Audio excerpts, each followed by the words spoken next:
Desde el punto de vista funcional en un edificio pueden existir dos tipos de muros, los estructurales y los no estructurales. Estos tienen dos posibilidades dependiendo de su exposición a los elementos naturales, los muros de cerramiento de fachada, que están expuestos a la intemperie, y los tabiques o muros divisorios, que tienen la función exclusiva de conformar el espacio interior y brindar un nivel específico de aislamiento acústico entre las diferentes dependencias del edificio. Existen varias alternativas para construir tabiques o muros divisorios, partiendo del principio de que no tienen responsabilidad estructural dentro del edificio. Fundidos en materiales amorfos como el concreto, conformados con pequeños componentes como piezas de ladrillo, ensamblados a partir de semiproductos como láminas de gran formato y perfiles de diferentes materiales.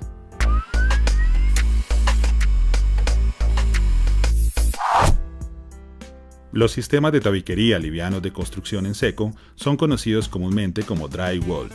Estos métodos están basados en el uso de láminas de gran formato ensambladas sobre una estructura liviana de acero, plástico o madera. Las ventajas de los sistemas livianos de muros en seco respecto a los sistemas tradicionales son su facilidad de instalación, la limpieza, el poco peso y la versatilidad en el tiempo que permiten estos muros en el uso de los espacios. Esto facilita en gran medida la inclusión de cambios en las instalaciones y distribuciones interiores con poca inversión. En el caso particular de las láminas de yeso, existe una ventaja adicional, ya que su materia prima es un material incombustible, lo cual es un factor que aporta positivamente al desempeño de un edificio en caso de incendio. El caso específico que se explica es la construcción de un muro en drywall en láminas de cartón yeso de 1,22 por 2,44 metros, atornilladas sobre perfiles de lámina doblada de acero galvanizado de calibre 26, un 26avo de pulgada aproximadamente. Paso 0. Lectura e interpretación de planos. Los elementos en drywall del edificio Mario Lacerna están clasificados de acuerdo con el factor de aislamiento acústico STC, Sound Transmission Class. En estos términos, hay algunos muros de mayor espesor y complejidad que otros. El ingeniero residente de la empresa contratista del sistema drywall da la instrucción a los operarios para ejecutar el muro del tipo especificado en los planos generales del edificio. En este caso, se construye un muro en drywall en forma de C en planta, en el que cada una de las tres caras se hace de manera casi independiente, repitiendo los mismos procedimientos. Paso 1. Cimbrada del muro. Con una cimbra y basado en una geometría básica, se traza sobre la placa la forma específica que tendrá el muro terminado. Luego, con un lápiz se dibujan los puntos de referencia del ancho del perfil metálico o canal base y se vuelve a trazar una línea guía.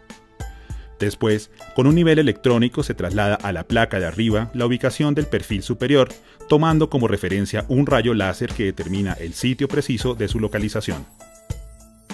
Estos puntos se subrayan con un lápiz y por último se dibuja con la cimbra la línea correspondiente.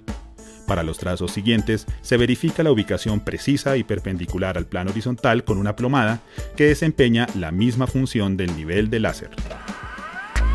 Paso 2. Ubicación de perfilería. 2A. Preparación de las canaletas. El paso siguiente es adaptar las medidas de las canaletas de soporte horizontal superiores e inferiores para los perfiles verticales y los paneles de cartón yeso. Estas vienen de fábrica de un largo de 3 metros con 5 centímetros y son de lámina galvanizada calibre 26. Se cortan manualmente a la medida necesaria con una tijera especial para lámina metálica. 2B. Perfiles horizontales.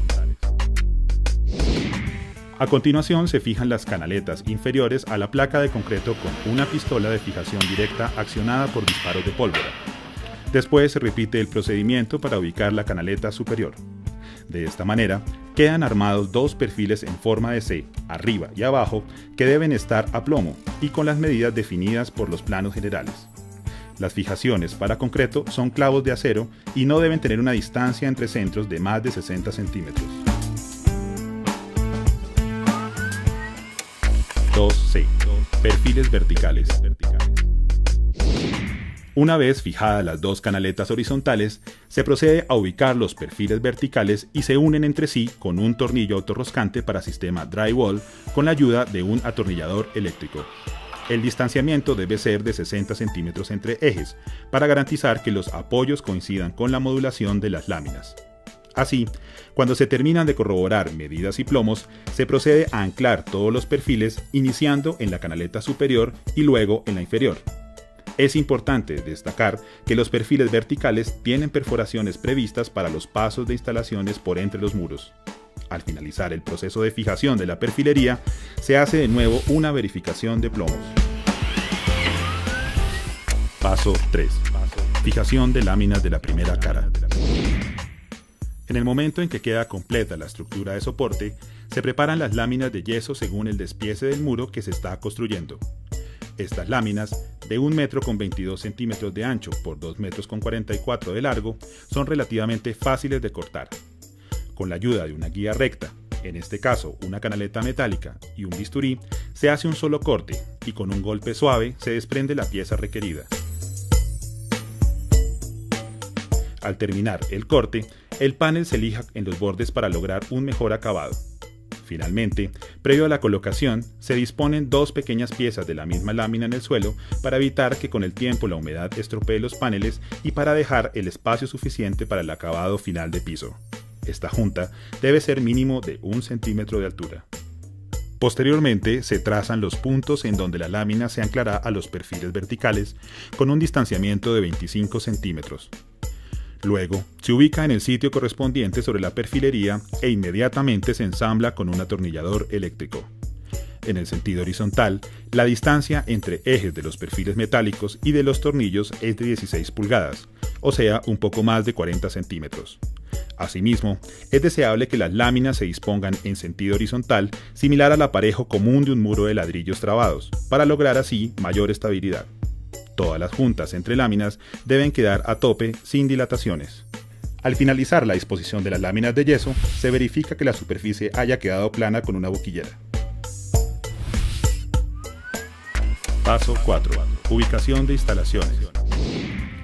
Se toman las tuberías de electricidad y se doblan manualmente para ajustarse al diseño y recorrido del cableado. El contratista verifica las medidas en el muro para corroborar las alturas. Se ensambla la tubería con las respectivas piezas de unión y se atornillan entre sí.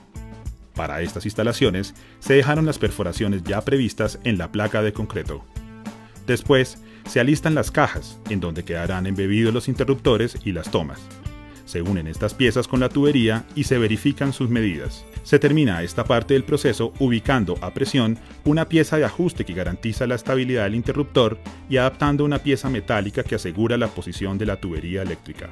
En los sitios donde pasan instalaciones, se cortan los espacios en las tiras de frescasa para ubicar las cajas de los interruptores. De igual manera, las láminas de yeso se perforan previamente para este fin. Paso 5. Disposición del aislamiento.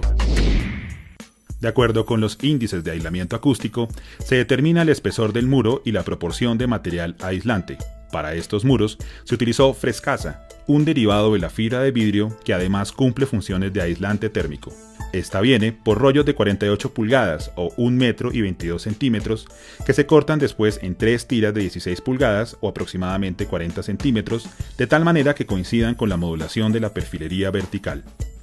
Este material, al igual que las láminas de yeso, es incombustible y tiene un coeficiente de reducción de ruido, NRC, que oscila entre 0.8 y 1.05, es decir, que aísla entre un 80 y un 105% del ruido que recibe dependiendo de su espesor.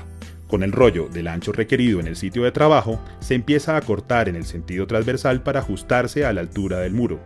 Una por una, se inserta cada una de estas tiras entre los espacios conformados por las canaletas metálicas. Paso 6. Fijación de láminas de la segunda cara. Al terminar de ubicar la frescasa al interior del muro, se disponen las láminas de cartón yeso de la cara faltante bajo el mismo procedimiento usado en el lado contrario. Primero se dispone la pieza inferior y luego la superior. Se atornillan a los perfiles y se finaliza el proceso con los remates de menor tamaño como las puntas de los muros. Paso 7. Enmasillado. Se trae un cuñete de masilla y se retira la capa seca superficial al destaparlo. Se empieza el proceso de enmasillado aplicando primero una cinta autoadhesiva de fibra de vidrio perforada en los sitios de juntas entre las láminas y luego la masilla multiusos con una espátula. Posteriormente, esta misma mezcla se emplea para cubrir los tornillos con los que se anclan las láminas de yeso a los perfiles. En los rincones se usa una cinta especial previamente doblada y en las esquinas se utiliza un perfil con perforaciones mucho más rígido en el punto más vulnerable a daños. Esta se adhiere inicialmente con masilla y se finaliza su acabado con la misma mezcla buscando una apariencia homogénea. El último procedimiento es dejar secar la masilla y luego lijar las superficies para asegurar que no queden irregularidades. Paso 8. Pintura. Finalmente, se procede a aplicar la primera mano de pintura de color blanco. Esta capa inicial o fondo se aplica con un rodillo en sentido vertical. Se espera a que ésta seque y días después se detallan las pequeñas imperfecciones que hayan quedado y se aplican 2 manos más con el color final del muro. De esta manera termina el proceso.